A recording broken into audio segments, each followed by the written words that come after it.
Welcome back to the Green Rush Live. I'm Doug Miller with my co-host Josh Kincaid, and we have a special guest for this half hour. His name is Jay Fagerstrom, and he is from VRX Labs. Jay, thank you very much for taking this Friday afternoon to join us.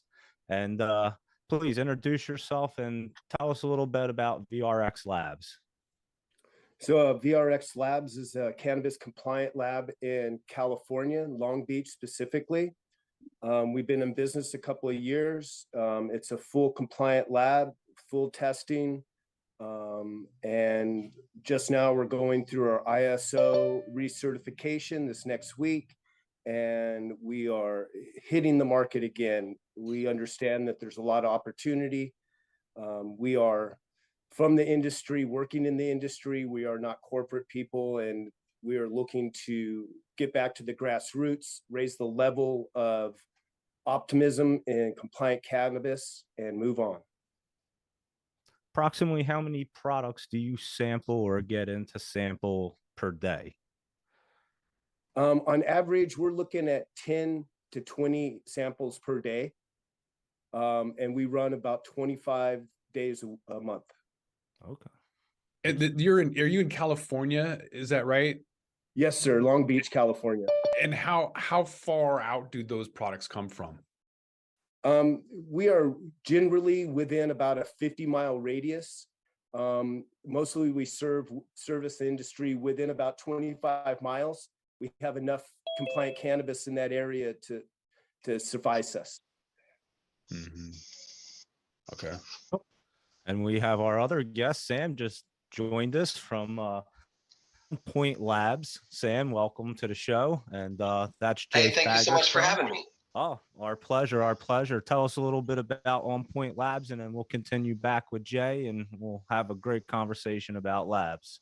Absolutely, yeah. So On Point Labs is a 10,000 square foot facility in a place called Snowflake, Arizona. We're about 3.5 hours north and east of where Super Bowl 57 was robbed from the Philadelphia Eagles just this last weekend. So, but yeah, that's where we're at. And we're there because that's where a lot of the agricultural center of the state is, particularly in terms of cannabis, but for a variety of different products as well. So Jay, getting back to you, what are some of the issues that you see coming in with the products that you're testing? Is it mold? Is it heavy metals? What are the main issues? Depending on the products, the flower is mostly been the mold. In the and some shopping, not really a bunch right now. I mean, a lot of the market in California has gotten on top of this. Their R&D is in front of a lot of the testing before compliance, and they're meeting the standards before they're even putting it in the COA. It's not a guessing game. How about you, Sam? What are some of the issues you see on the flower and other products? You know, I think there are quite a few issues, but I think since we're all lab folks on this call, I can maybe say with some level of safety that maybe a lack of honesty from the producers in terms of where they may be failing and where they may be seeking help. Because I think one of the things, and this isn't about the producers or the qualities that they necessarily have themselves, but, you know, we have a team of 50 folks up there, and, you know, 2 of them have PhDs, many of them have advanced chemistry degrees, most of them have experience in controlled environment agriculture. You know, like, we can be a resource, but in so many of the markets that we operate, we're only seen as compliance. And I think that that's a real limiting thing. So I kind of went global with your question there, but I think that that's one of the issues that I see is not necessarily with product quality, but really just like a lack of trust that we can be more than just this provider of a checked box before you go sell your product. All right, fellas, I'm taking a mental survey here. Keep a note. I like Doug's question about what cultivars or strains are you seeing the most infection and the most resilient? Go ahead, Jay. Do you have any strains that you're seeing consistently, like you're not seeing anything from, and then another strain? I wouldn't be able to answer that question, be frank with you, because I'm not seeing that kind of overview on strains. I wouldn't know where to start. I'd just be guessing. We have a consistency on that. We're not compare and contrast like that in our lab. I wouldn't know how to answer that. Fair enough. Yeah, Wow. Sam, are you seeing anything? Oh, You're muted, Sam. Sorry, There you go. yes, I am. I just had technical difficulties getting off of mute there. Sorry. Yeah, and this isn't, we haven't yet done, an elongated study on this or anything, but just recently with the customer, we were trying to look at some of the trend lines that we saw in some aspergillus results. And what we realized was there were a lot of derivatives of grape strains that were really having some issues, right? So if there was, a grape pie or, those types of cultivars were really having some trouble. And I don't know if it was that cultivar, just for this producer, or if maybe there's some genetic reality with, the original crosses that came from that kind of down the line. But that was kind of a hot hub that just is top of mind right there, Josh. Thank you. What kind of issues were you seeing with that product? Oh, we were looking specifically at aspergillus and mold. So, I'm sorry, Jay, that I don't know all of the markets that you're in, but we focus in Arizona, and in the Arizona regulated market, we have a zero tolerance. So if there's any detection, it's a failed sample. So we have quite a few customers that are really kind of geared into seeing what trends they can find, whether it's a particular room, maybe a side of a building. And maybe one thing I should say that is natural for me, but might not be for other folks across the country. About 95% of the flower that we see in the market is grown either indoor or in a heavily controlled greenhouse. We have very little outdoor flower in Arizona. So when we're talking about the cultivars, it isn't just the cultivar, but perhaps the environment in which it's also cultivated. And we see some different trends in that work as well. Let's do the heat, Sam. Is that not necessarily a preference in growing techniques, but a requirement due to the area?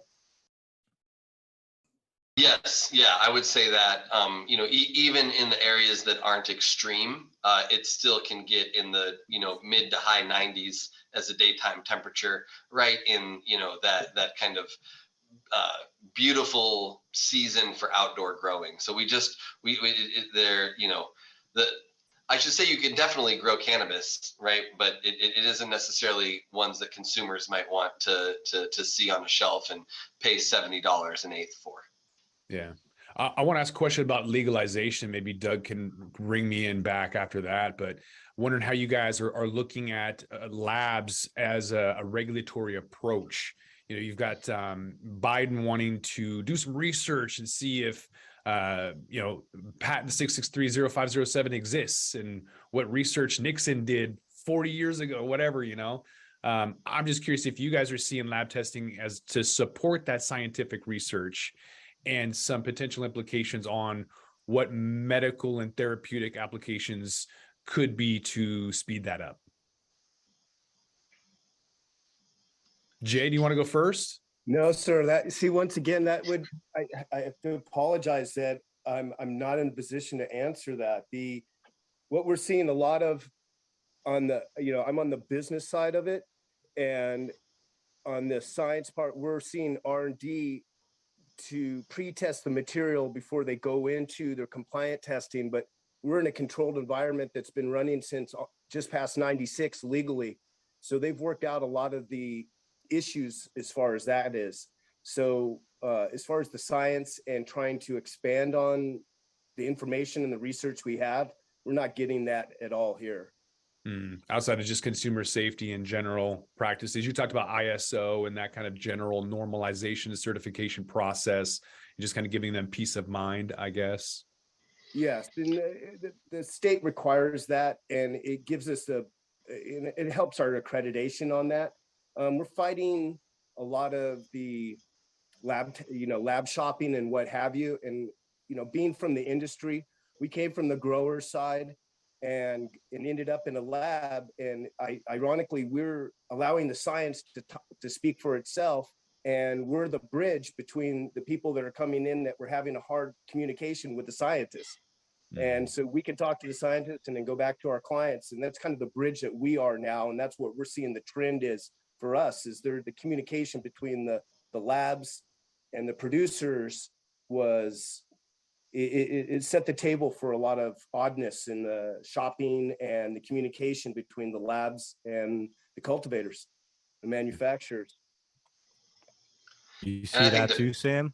Yeah. To piggyback on that, I mean, I think that one of the things that we see here in Arizona that's similar to Jay's experience is that we weren't set up to have that science forward mentality or the science forward ability.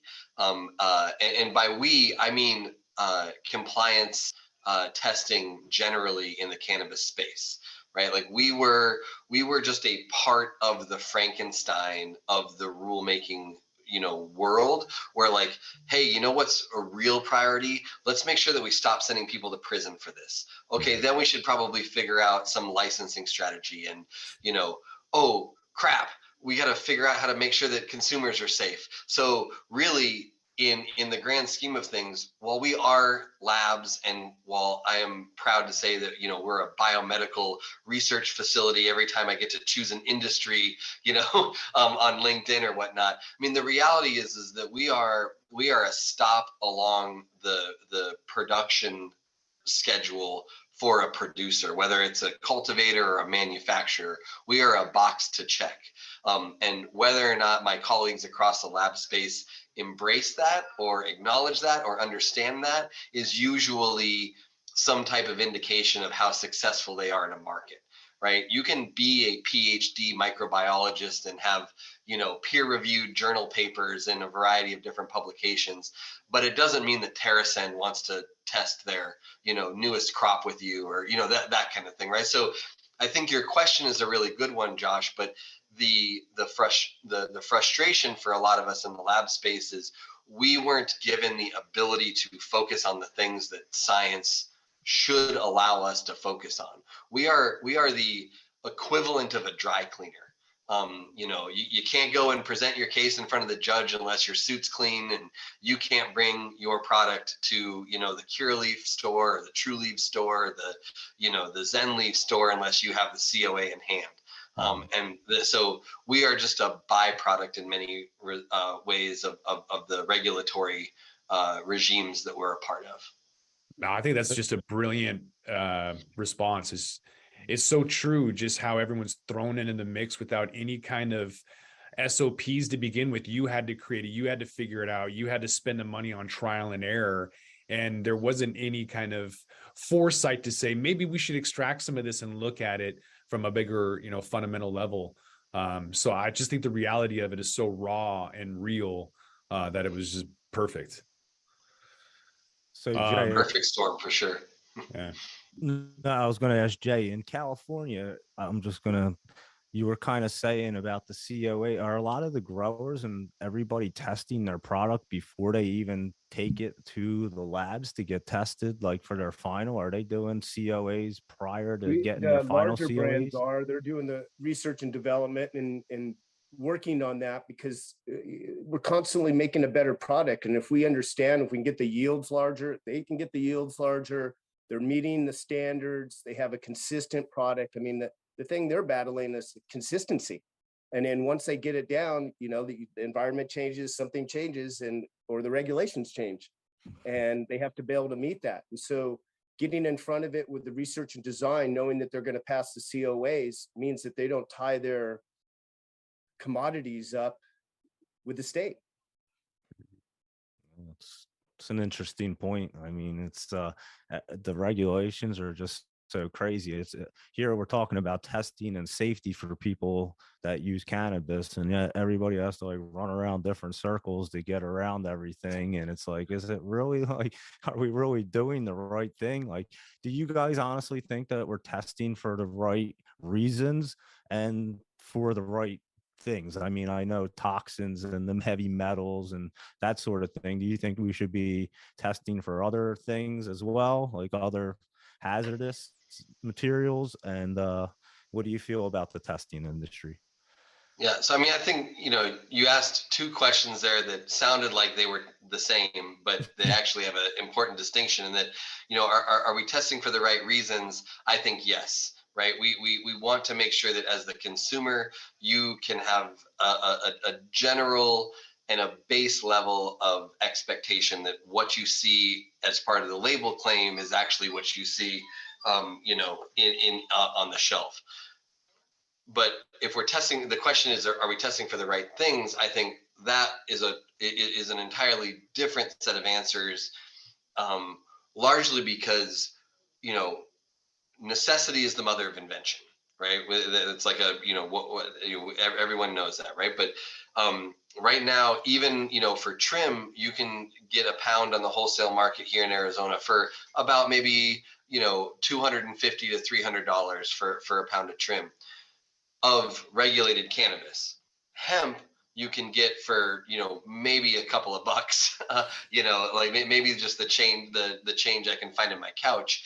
And scientists and armchair chemists, if you will, are figuring out that if you have the right mix of battery acid and AC refrigerant and under the right heat and temperature, you can actually synthesize the minuscule amounts of delta 8 or delta 9 in a hemp crop to actually turn it into a passable distillate. And that is actually crashing the market from a price comparison standpoint. But what we're not talking about is, because of the way that those processes are rapidly developing and reverting to things that we've outlawed in other industries decades ago, we aren't testing for those things anymore. I don't have R134A on my list of solvents that I have to test for.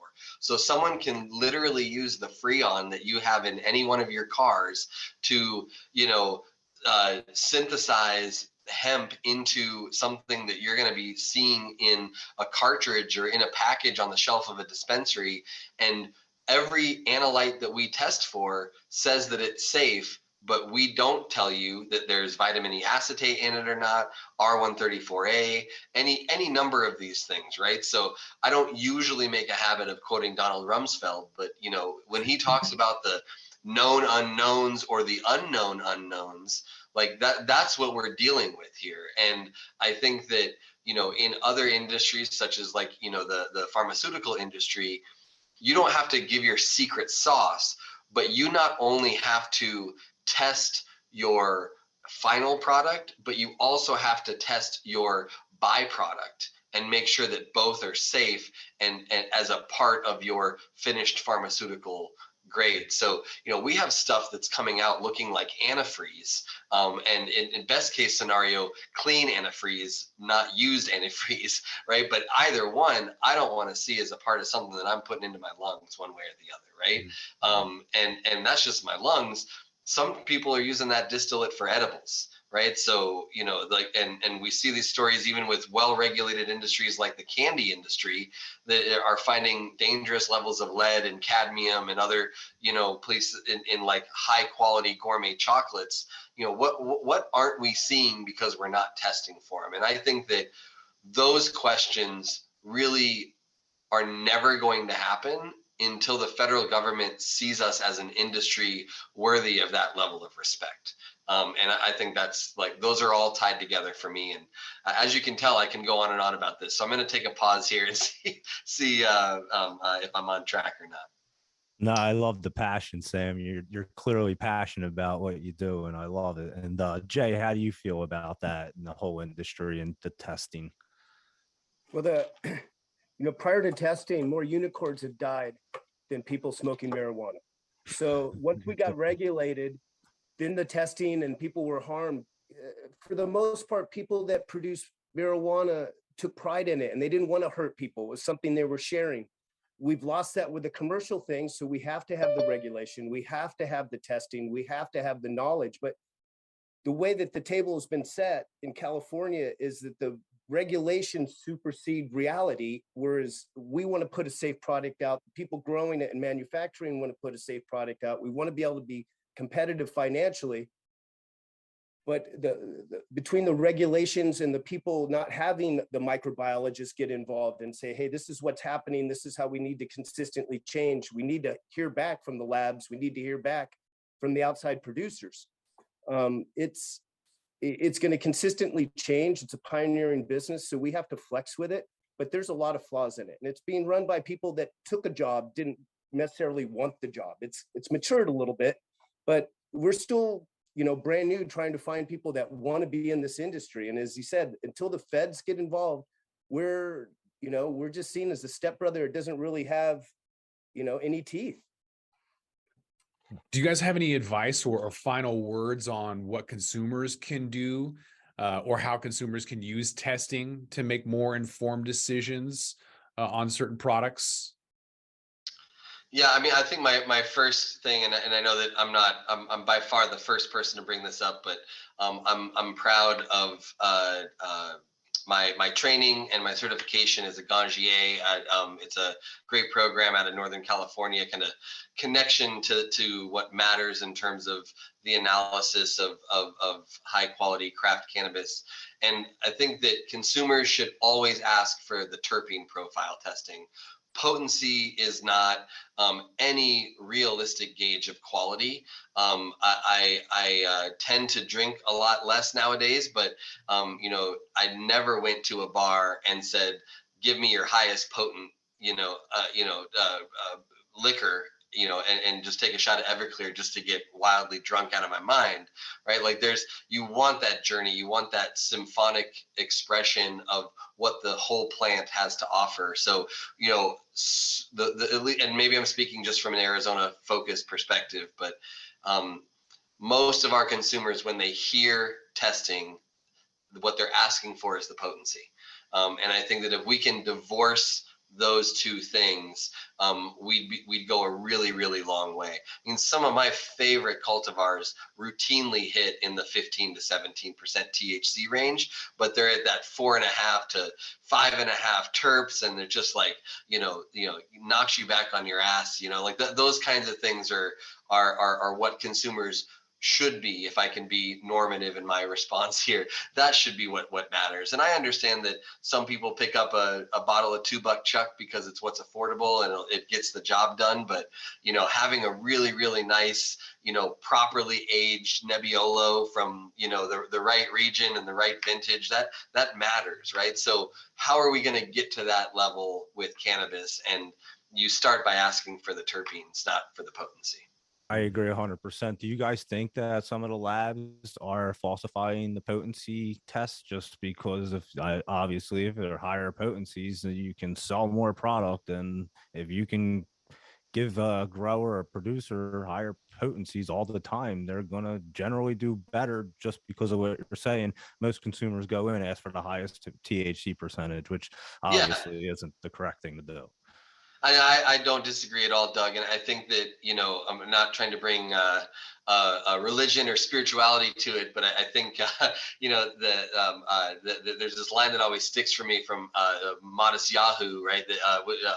But a real like long-standing ancient Hasidic truth that the handle of the axe comes from the forest itself, right? So whether or not labs are falsifying potency numbers, I think the real question is, why?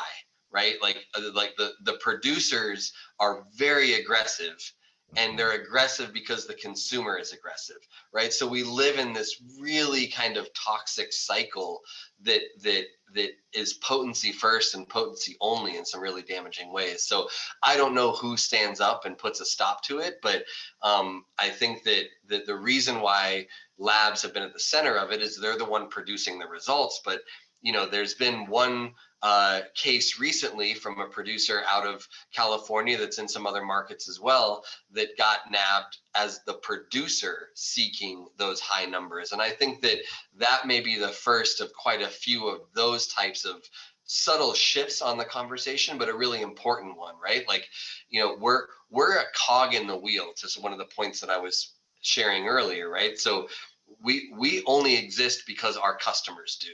So, the question really is who is falsifying what, I think is maybe one question that I would throw back out there.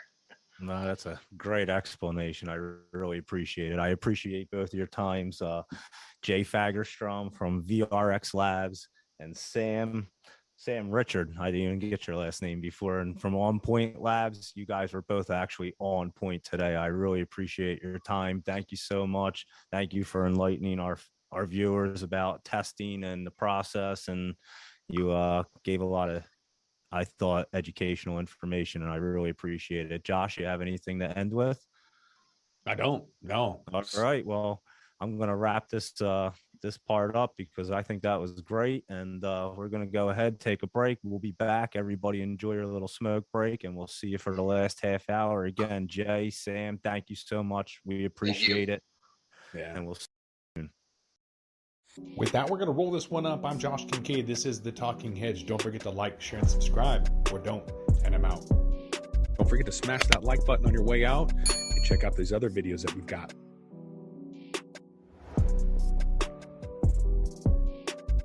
Thanks for listening to today's show.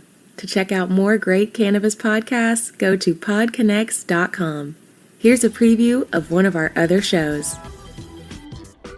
I'm Larry Michigan, and I'd like to invite you to join Rob Hunt and me on our weekly podcast, The Deadhead Cannabis Show. Each week, we explore the latest cannabis and jam band news and reminisce with other Deadheads and jam band lovers about the great musical acts that we've seen and heard. Check out a new episode every Monday.